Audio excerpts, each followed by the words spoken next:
Hi friends, ಎಲ್ಲರಿಗೂ ನಮಸ್ಕಾರ. ಇವತ್ತಿನ ಈ ವಿಡಿಯೋದಲ್ಲಿ ನಾನು ದೇವಸ್ಥಾನದ ಪ್ರಸಾದದ ಸ್ಟೈಲಲ್ಲಿ ನಾನು ಹೇಗೆ ಕೇಸರಿಬಾತ್ ಮಾಡೋದು ಅಂತ ತೋರಿಸ್ತಾ ಇದ್ದೀನಿ. ಸೊ ಇದು ಸೇಮ್ ಪ್ರಸಾದ ಅಂದರೆ ದೇವಸ್ಥಾನದಲ್ಲಿ ಕೊಡುವಂತಹ ಪ್ರಸಾದದ ಥರನೇ ಇರುತ್ತೆ. ನೀವು ಕೂಡ ಮನೆಯಲ್ಲಿ ಈ ರೀತಿ ಒಂದ್ಸಲಿ ಟ್ರೈ ಮಾಡಿ. ಇದಕ್ಕೆ ನಾನಿಲ್ಲಿ ತುಪ್ಪ ತೊಗೊಂಡಿದ್ದೀನಿ. ತುಪ್ಪ ಹಾಕಿದಷ್ಟು ಕೇಸರಿಬಾತ್ ತುಂಬಾ ಚೆನ್ನಾಗಿ ಬರುತ್ತೆ.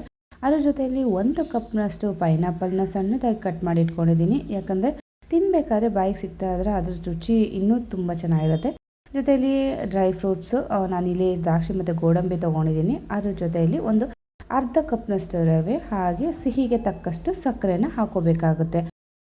ಈಗ ನಾನು ಒಂದು ಸ್ವಲ್ಪ ಪೈನಾಪಲ್ ಎಸೆನ್ಸ್ ಕೂಡ ಹಾಕ್ಕೊಳ್ತೀನಿ. ಇದು ಎಲ್ಲ ಸೂಪರ್ ಮಾರ್ಕೆಟಲ್ಲೂ ಸಿಗುತ್ತೆ.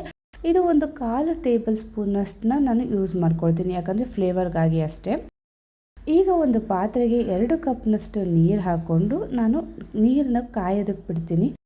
ಒಂದು 2ರಿಂದ 3 ನಿಮಿಷ ನೀರು ಕಾದಾದಮೇಲೆ ನಾವೇನು ಸಣ್ಣದಾಗಿ ಹಚ್ಚಿಟ್ಕೊಂಡಿದ್ವೋ ಪೈನಾಪಲ್ನ ಅದನ್ನು ಹಾಕ್ಕೊಂಡು ಪೈನಾಪಲ್ ಚೆನ್ನಾಗಿ ಬೇಯಬೇಕು. ಸೊ ನೀರು ಕುದಿದ್ರೆ ಪೈನಾಪಲ್ ಚೆನ್ನಾಗಿ ಬೇಯುತ್ತೆ, ಅಲ್ಲಿವರೆಗೂ ನಾವು ಬೇಯಿಸ್ಕೊಳ್ಬೇಕಾಗತ್ತೆ. ಹಾಗೆ ಒಂದು ಸ್ವಲ್ಪ ಹೊತ್ತು ಆದಮೇಲೆ ನಾನು ಸಕ್ಕರೆನ ಹಾಕ್ಕೊಂಡಿದ್ದೀನಿ. ಸಕ್ಕರೆ ಹಾಕಬೇಕಾದ್ರೆ ವಿಡಿಯೋ ಮಾಡೋದು ಮರ್ತೋಗಿದ್ದೆ, ಸೊ ಅದಕ್ಕಾಗಿ ನಾನು ಹಾಗೆ ತೋರಿಸ್ತಾ ಇದ್ದೀನಿ. ಸಿಹಿಗೆ ತಕ್ಕಷ್ಟು ಸಕ್ಕರೆನ ನೀವು ಹಾಕ್ಕೊಳ್ಬೋದು. ಎರಡೂ ಕೂಡ ಚೆನ್ನಾಗಿ ಮಿಕ್ಸ್ ಆಗಿ ಈ ರೀತಿ ಕುದಿಬೇಕು. ಈ ರೀತಿ ಕುದ್ದಾಗ ಸಿಹಿ ಏನಿದೆ ಅದು ಪೈನಾಪಲ್ ಒಳಗಡೆ ಸೇರುತ್ತೆ. ಸೊ ಆಗ ಹುಳಿ ಅಂಶ ಹೋಗುತ್ತೆ. ಈಗ ಒಂದು ಬಾಣಲಿಗೆ ನಾನು 3ರಿಂದ 4 ಟೇಬಲ್ ಸ್ಪೂನ್ನಷ್ಟು ತುಪ್ಪ ಹಾಕ್ಕೊಳ್ತಾ ಇದ್ದೀನಿ. ತುಪ್ಪ ಕಾದಾದಮೇಲೆ ನಾನು ಏನು ತೊಗೊಂಡಿದ್ನೋ ಡ್ರೈ ಫ್ರೂಟ್ಸ್ ಅಂದರೆ ದ್ರಾಕ್ಷಿ, ಗೋಡಂಬಿ, ಅದನ್ನು ಹಾಕ್ಕೊಂಡು ಸಣ್ಣ ಹುರಿಯಲ್ಲಿ ಸ್ವಲ್ಪ ಗೋಡಂಬಿ ಕೆಂಬಣ್ಣ ಬರಬೇಕು, ಹಾಗೆ ದ್ರಾಕ್ಷಿ ಬಲೂನ್ ಥರ ಊದಬೇಕು, ಅಲ್ಲಿವರೆಗೂ ನಾವು ಫ್ರೈ ಮಾಡ್ಕೊಳ್ಬೇಕಾಗತ್ತೆ. ಸೊ ಇಷ್ಟಾದಮೇಲೆ ನಾವು ರೆಡಿ ಇಟ್ಕೊಂಡಂತಹ ರವೆನ ಹಾಕ್ಕೊಂಡು ಸಣ್ಣ ಹುರಿಯಲ್ಲಿ ಹಸಿ ಸ್ಮೆಲ್ ಹೋಗೋವರೆಗೂ ಫ್ರೈ ಮಾಡ್ಕೊಳ್ಬೇಕಾಗುತ್ತೆ.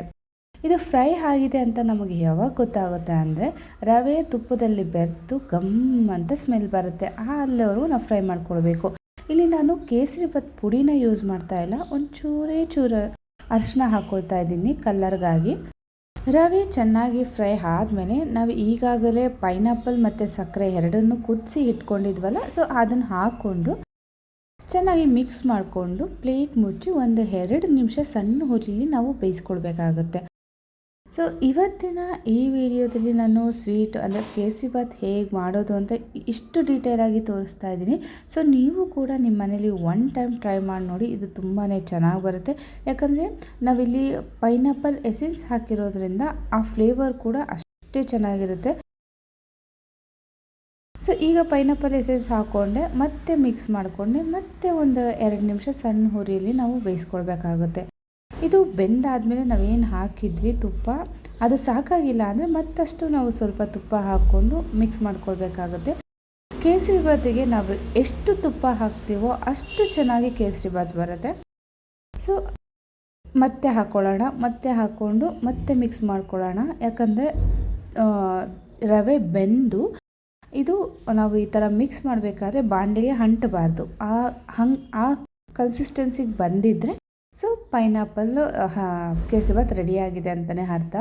ನೋಡಿ, ಈಗ ಬಾಣಲಿಗೆ ಅಂಟ್ಕೊಳ್ತಾ ಇಲ್ಲ, ಇದು ಈಗ ರೆಡಿಯಾಗಿದೆ.